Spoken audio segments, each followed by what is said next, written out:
Hi friends, it's Murph. Welcome to my kitchen.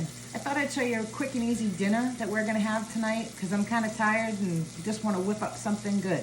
So I thought I'd share what I'm making with you. We call it chicken Tetrazzini. So let's get started and I'll talk it through along the way. So right now in this pan, I have 2 tablespoons of butter and about 12 or 14 spears of asparagus cooking.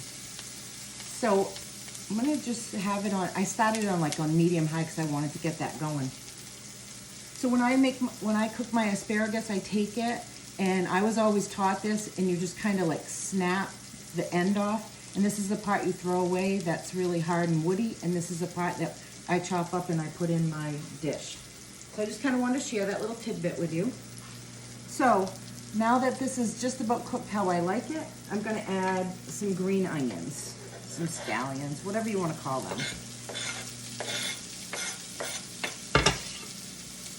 And we're gonna make like a cream sauce. So there's still more onion on here, but I just wanted to show you. So what I do when I cut it off a little bit more, somebody taught me this. You put it in a glass of water, and then they start growing again. So I had these the other night for supper, so I'm gonna get to use them again. So I thought that was kind of neat. I thought I'd pass that along as well. So I'll set that all aside. So like I said, I have this on medium heat right now. And now we're gonna start making the sauce. So into this, I'm going to add 1 cup of chicken stock, or chicken broth. Now I make my own, and I probably put more stock or more flavor, but that's okay.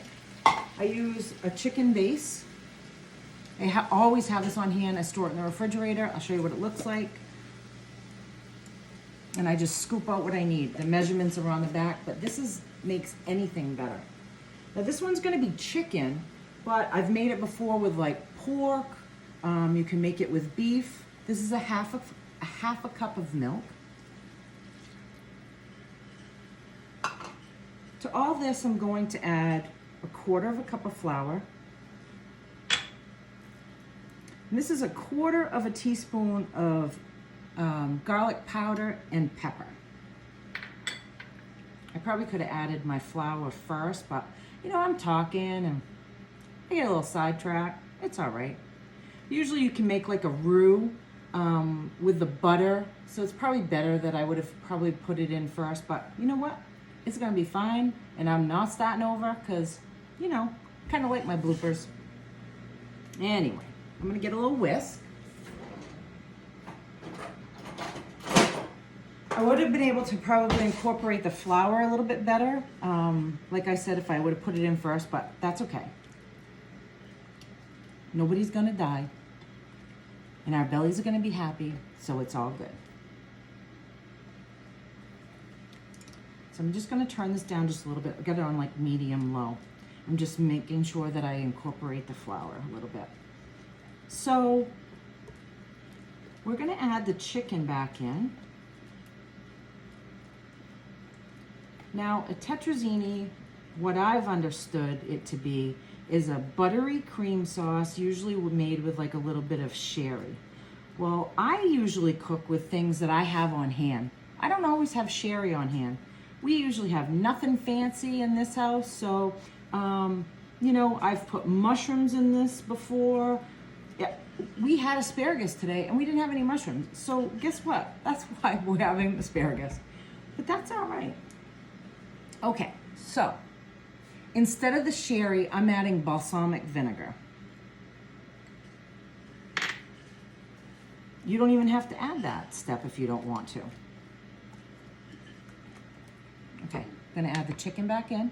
So what I did was I took about 2 cups of boneless chicken breast, roughly about 1/2 of the breast, and I diced it up. I sauteed it in my favorite 2 ingredients, which is butter, right? Because butter makes everything better. And of course I sprinkled it with my garlic and pepper. Just went to the Dollar Tree, made sure I got myself another bottle because camping season's gonna be starting and I'm taking it with me too. Okay.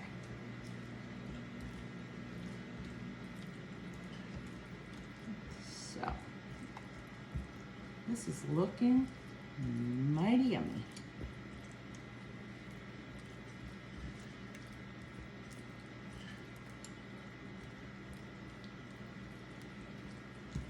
So that's just about it. So the chicken I just cooked for maybe like, oh, I don't know, 10, 12 minutes on medium high heat because I wanted to give it a nice brown and a sear in the butter.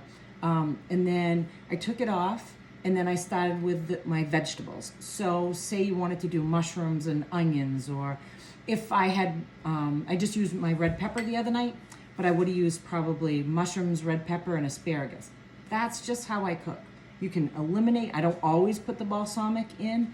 I'm just giving you basic steps and you can change it. You can add it, make it spicy. You could make it, maybe you don't want it as thick. Let's maybe add like a little bit more chicken broth, whatever works for you. I'm just trying to help with the basics so you can change it to fit your lifestyle and to what you like. So now we're going to add the spaghetti. So I took 8 ounces of spaghetti. So I took a half a box of spaghetti and I've already cooked that. And that just cooked it for like 10 minutes. I drained it. Always make sure you add a little bit of salt to your water when you're cooking any kind of pasta. If you don't like spaghetti, you could add fettuccine, whatever works for you. So now if you were going to add a different kind of meat and not chicken, so you definitely would add, like say you were doing pork or beef, you could add beef stock. You could just kind of change it up. What goes good with beef? I think mushrooms or pea pods or anything like that. Okay, so that's just about done. You could save a few little fresh green onions for the top if you wanted to. You just need to open up the fridge and try to be creative. Now, this is a 1/4 cup of Parmesan cheese. I buy my Parmesan cheese in a big tub, so I'm just scooping it out. It's really nice and fresh. Yeah, oops, a little bit more left in there, because we definitely want everything. So, I'm just gonna give that a little bit of a mix. You could serve it with, if you didn't want to incorporate the Parmesan cheese in, you could just have it on the side. That works well too. But I like cheese. You know, it's almost in the butter category for me. I really do. I just like my food and I like my flavors. Okay, so to me, I think that looks pretty good. Let's bring you a little bit closer so you can take a peek. All right.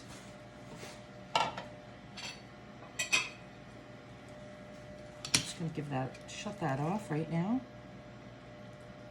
So one more thing to tell you, I did break my spaghetti in half when I made it.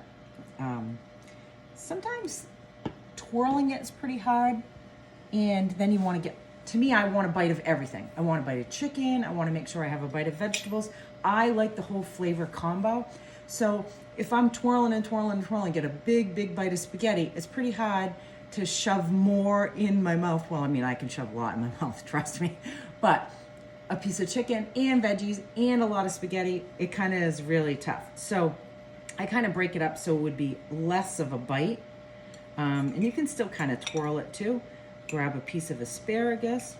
I hope your mouth's watering because mine is.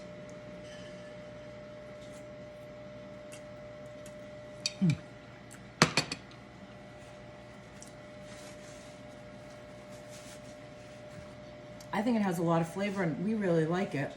So I hope you try it, and I hope you're creative and put different things in it, and I'm just teaching you the basics, and you tell me all about it because I'd love to hear from you. Okay, you take care. Reach out with any questions. Bye-bye.